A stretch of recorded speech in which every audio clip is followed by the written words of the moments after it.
Felicity Child Smith, and welcome back to my channel. Today I am with my friend Shelby. Hello. And I'm going to talk about something real fast before we get into what Shelby and I are going to talk about.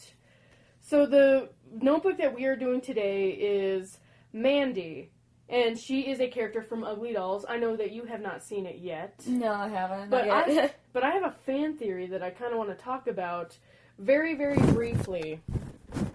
And then we could, get into talking about Yule. Okay. So, at some point... Oh, by the way, guys, spoilers. I'll put that, in the title, too. But again, guys, I am the queen of spoilers. I do not care. But I do care enough to warn people. So, there is a thing that happens in the movie where the dolls have a big fear of being washed in a washing machine. And the premise of it is... Lou, the school marm who runs the school, claims that... Well, it's true, though. He claims that, every time you go into the wash, you come out a little less perfect.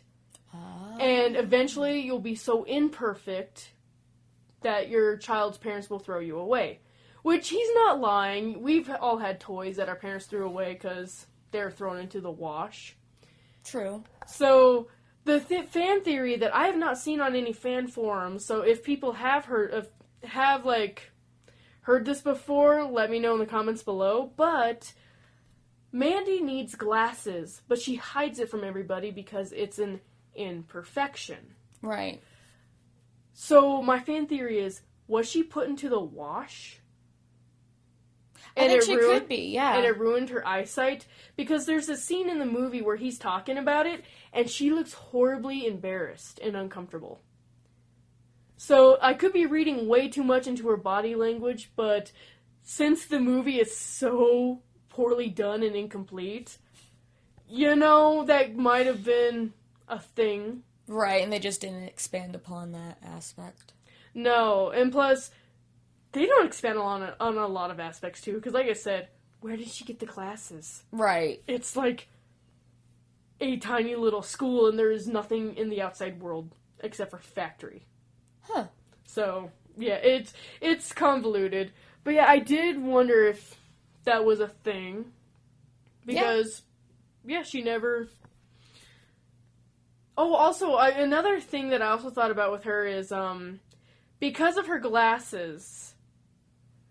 I don't think she can pass the gauntlet, because she needs her glasses to see, and she's pretty much blind as a bat. Oh. And so I have a feeling she became part of, Lou's cohort, because she knew she couldn't pass the gauntlet without her glasses, so why even try? Yeah, and that's actually kind of sad, because you see that every day happening to everyone, so it's kind of a sad aspect of this. It is. It's a really sad movie. You and I still need to have, our movie day and watch it. Yes, we do. So, okay, moving on to the topic today, we are going to be talking about Yule. And this is going to be a really interesting video because I just, came out of the closet in the last one talking about how, I like this one song, and it probably is because I'm a Christian that I like this one Christmas song. Right. So everyone knows that I'm a Christian. But, Shelby, do you want to explain what you are? I am actually what's considered a neo-pagan. So it's more of the spiritual elemental side rather than, doing the spells that people all think about with witches. Because there's several different, aspects. You've got witches. There's spell books out there, so we know that. You've got the Wicca, which is the spiritual religion. Neo-pagan is the umbrella. So... there's those aspects of it. I am definitely more of the spiritual one. I'm not too much of a spellcaster, but I do believe in karma, and I have watched it. Do unto others as you would do to yourself is huge. There is the curse of, or something threefold. You do something wrong, it's going to come back and hit you threefold. Same with something good. So a lot of stuff like that was actually pulled from pagan, because we all have those, and they were eradicated, I guess. After the Templar. The Templar. Thank you! I don't speak English. I speak random. So, Yule is, the last of the wheel. So, Yule is the end of the wheel, and it starts on the winter solstice. the reason this happens is as we get closer and closer to it, the days get shorter and shorter. However, after the winter solstice, the days get longer and longer. And you just continue that whole wheel. There's 8 different Sabbats that we follow. There's also like the solstices. And you can find pictures of this. Or you're like me and you're sitting in class and you're correcting your teacher who's talking to the other students. Which I did. And finally the teacher was like, would you like to tell us? Because I'm just back in the back row. You want to know it? Because I've been there? Actually, yeah, I would like to tell you guys. Because you are screwing up. Right? Yeah, one of the teachers I work for, Kyle, was saying these things wrong, and I'm sitting back there correcting him. And then finally he was just like, Shelby, how do you say it? Just stop doing it, Shelby just told me to do it. Because they realized, actually, during Halloween that just passed, which is Samhain, they were reading, some of the boys, before they went on an outing, and they were trying to say Samhain, because obviously it doesn't look like that. And one of my students said that, but I pipe up and I'm like, it's actually said this way. And so since then, some of the teachers realized that I might know a little bit more. So I actually do kind of help teach. I just don't. And he asked me the other day, are you pagan? I'm like, yes. You know, head cocked to the side, everything like that. And the only reason that I actually knew how to say Samhain was because, do you remember that show, Truth or Scare? No, I don't. I don't think I ever watched it. Oh, it was on Discovery Kids, and it was a show called Truth or Scare, and it would just talk about, just, I guess, scary topics. Right. Because they had, like, haunted hotels, haunted castles. That's actually how I heard about Lep's Castle. Oh, the castle that I wanted to go to in Ireland. And they had an episode that was telling about the history of Halloween. And so they did get into Samhain, and they actually did have an actual witch come on and talk about it. And see, that's what was the cool thing about the show is, yes, it was targeted towards children, but they got actual experts to come in to talk about it, which lend to their credibility as a program. But it was Discovery Kids, so hopefully I should be able to expect them to be credible. Right, I would hope. Aliens. I don't believe in aliens. I don't believe in aliens. No thanks. Well, the reason why I say that is because, like, you know, like, the History Channel, aliens. That man's hair. Okay, so it starts on the winter solstice. When is that typically? Typically around, it varies because it's annual and it has to fall on a certain day. I believe this year it's either on the 21st or the 22nd of December. It's the 21st. I only know that because I looked it up this morning. Okay, because for some reason it changes, because especially since we're about to go into a leap year, which that's going to be fun. I didn't know that. Yes, it's a leap year. Ew. So, alright, so what are some traditions? Like, what do you do on Yule? How do you celebrate it? So Yule, being as it's at the end of the year, the goddess that's associated with it, she's been asleep. It's going to stay cold like that. You see people, what's called a Yule log, and people put that in their fire, or they put candles on it, and it has to burn the entire 11 days. So the winter solstice is going to start on the 21st, and Yule lasts for 11 days. All that time, and I know this is stupid, but the Adventures of Sabrina, they have a Yule episode, and they're burning a log all through Yule to protect them from stuff that could be out there. There's also a goddess who has, it's called the Yule lads, and they kind of wreak havoc. They're like little gremlins. Oh, cool. So you say that it's stupid, but my first thought was that Beauty and the Beast Enchanted Christmas direct-to-video sequel or midquel thing. Right. Because in the show, Bella's explaining to Beast, like, oh yeah, you get a Yule log, but you make a Christmas wish on it. Mm-hmm. And, like, I remember as a kid going, I don't think that's how that works. Right, no. Another thing because I was vaguely aware of Yule is why. Right, and so you've got the Yule log, and then there's also a tradition. The wreath that we hang up for, like, Christmas, that was actually pulled from pagan as well. People hang those wreaths in, like, an honor to the goddess in order to, we're showing that there's still life, and then eventually life is going to happen, and then you recycle everything back. the pagan religion and a lot of the spiritual aspects of it, you're very kind to nature. The earth, what she was called was Gaia, which is the earth goddess. So she's the mother. You've got the maid, the mother, the crone, but that's obviously something different. Oh, yeah, and that, like, goes back into, like, Greco-Roman mythology as well. Yep. And so Yule actually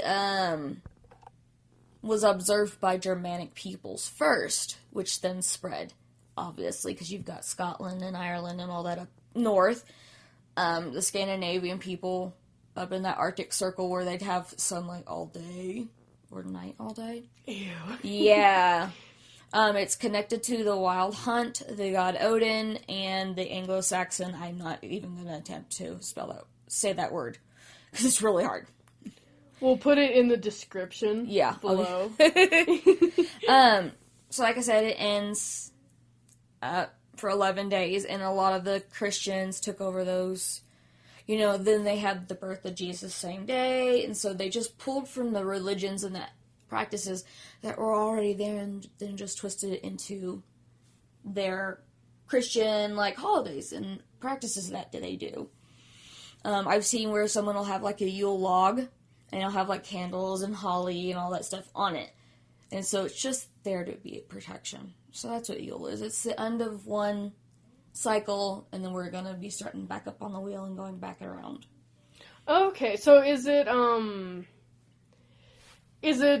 the end of the year for paganism in a way? Kind of like how we have, like, Chinese New Year, and then we have... Kinda. Yule actually, or Samhain, is actually the New Year for Wicca. Oh, okay. So, yeah, most of it. Yeah, so, So Yule, yeah, it's the winter solstice. The next one will be in February, which is Imbolc, and that's, like, the rebirth. You've got Ostara, Beltane, which is actually... almost completely connected to my birthday. They've got Letha. I can't pronounce some of these. Mabon. There's one in here that is on the 1st of August, and it is the final harvest. So it's spelled Lughnasadh. So you guys can have fun trying to spell that. We'll put that in the description below. Yeah. Could you actually send that to me so that way I could, like, put it in the video too? Yeah, I can. I can even send you, like, some of the other things that I know and that I've learned. That way you have, like, a full description as to what happens. You're going to get to know the difference. Because, like, you don't buy presents for... It's kind of like almost a white elephant. Someone gets a number, they pick a gift. If you don't want yours, but if someone has something of yours, you can change. Okay. So yeah, that kind of is how that one goes. So do you, so you celebrate Yule. What do you like to do? What is your favorite part about it that you like to do, traditions-wise? Traditions-wise, I just like observing it. A lot of neo-pagans and stuff like that, we don't do the spell casting, but we recognize these. And I mean, if there's anyone else out there who has something else to say, I'd love to actually hear from them and learn more. Growing up in a Christian household, obviously, you know, I've got the Christmas tree, but lately I don't celebrate Christmas being almost 30. I just celebrate Yule. I've got my little trees as like an aspect of life is still there, even though we're into the end of the year in the solstices. So true. Well, a lot of people like see it as the end of the year, and I know like a lot of traditions like kind of have like winter as like a death thing, but in all honesty, it's just I just see it as like another form of life. Exactly. Because like the snow is just as alive, the trees are still alive. They're just in hibernation, and that's the thing. You're honoring them, knowing the fact that they're gonna come back. Yeah, it's almost like just a cycle of rebirth, because until you... And it's almost like changing as a person, too. Until you go through that period where you are stripped bare of everything. Right. You're not going to... understand. You're not going to understand, and you're not going to flourish. Right. You're not going to thrive until you go through that period of actually going through the rebirthing process. Yep. Also, I have a quick funny story that I do want to, like, tell you real fast. What's that? So, I actually had a pastor, and he was a youth pastor, too. he tried to, like, justify the, taking from pagan tradition and applying it to Christian message by doing it's a joke that can only be done in English. Oh, Lord. So he's like, well, it went from, like, the pagans, and he could be wrong, keep in mind, I'm just telling you the story, so right. So correct me. Well, it went from, like, the pagan sun god to the Son of God. I've never heard that, but okay. Yeah, it was really interesting, like, because he was Yeah, trying to, like, because he seemed to, like, know a lot about it, and like I said, I haven't seen this guy since I was, like, 11 years old. Right. But he was trying to, like, explain the Yule pagan traditions with the Christian traditions and how they were appropriated. Right, and he does have that because a lot of Christian, almost all of it is based on the pagan traditions, and what they had before the Christianity decided to expand and took over, and then adopted our things. Same with, like, Easter and Ostara.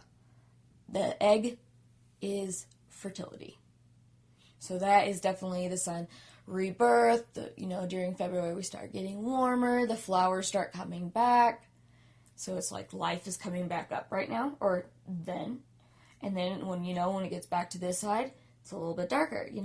Things are in hibernation. So I like it. Oh, I do too. So, and one last thing. Are there any special ceremonies other than, like, the Yule log? Because that's a tradition, but it's also kind of a ceremony. Is there any ceremonies? I'd have to give you more information off the top of my head. I don't have anything. Oh, okay. Because it's Sunday. Because it's it's Sun Day. See, it went from the sun god to the Son of God. I'll just spit to that. Okay, well, thank you for, like, actually, like, talking to us a bit about it. Because, like, I also grew up in a Christian household, still a practicing Christian, but obviously very open to, like, learning, like, new things. Always. And it was nice to just have, like, a 101. Right, kind of like a skim on top of, like, water. You're like, oh, here's a little bit of this. Let me learn this. Maybe I'll dip in deeper next time. True, and, like, maybe next year we could plan a better video that's, like, more in-depth. Yeah. And we can, like, show actual stuff. But yeah, this is a nice introduction course. So, thank you guys for tuning in to this Vlogmas. Happy Hanukkah Kwanzaa-mas. Yeah. Happy Hanukkah Kwanzaa-mas, because I covered Hanukkah, Kwanzaa, and Christmas all in one sentence. Yeet. Process headache. Yeah. So do you just say Happy Yule? Blessed Yule. Blessed Yule. Blessed Yule. Ooh, the card that I got at that one shop says Happy Yule. How dare they? I know. It must be just a commercialized company, doesn't know what they're doing. Probably don't even realize what Yule is. Probably not. Alright, thank you guys for watching, and thank you, Shelby, for explaining what Yule is to us. Yeah, no worries. And I will see you next time. Woo! Jingle bell, jingle bell, rock.